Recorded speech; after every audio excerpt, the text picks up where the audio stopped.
So today we're going to be fitting some Ovia Inceptor Millis from Skullmore, and I'm going to try it and take you through the process. First of all, we need to get the gear in, so we're going to get the lights up, get the steps out and unpack the fittings. You can see they're packed full of features, IP65, fire rated and much more.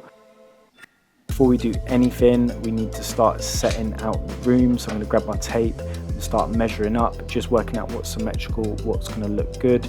Took a couple of attempts because I hit some joists, but eventually we got it done. Then time to get the hole saw out, using a dust catcher to minimize disruption and dirt.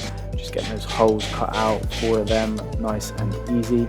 Then it's into the loft to wire, and put the cables through and then just staple them down with the M12 stapler. This just quickly gets everything clipped in really neatly, and then it's time for second fix. So these are push fit plugs, super easy to use. So we're going to get the cable stripped, sleeved up, ready to go, and then they just push in super easy. The Inceptor Milli already has the other end of the plug on, so you can simply just click it on when you're done. It also makes maintenance a breeze. You can just unplug, set it to the highest wattage, set it to daylight, and you can use the insulation cover.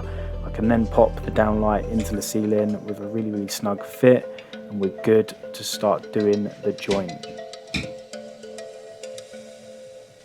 So I'm going to go downstairs, isolate the first floor lighting circuit, and then remove the pendant, get into the loft and make a good joint of that. Turn the power back on, get the lights on, and you can see a real nice finish, nice and bright and super efficient with the Inceptor Millis from Ovia Light.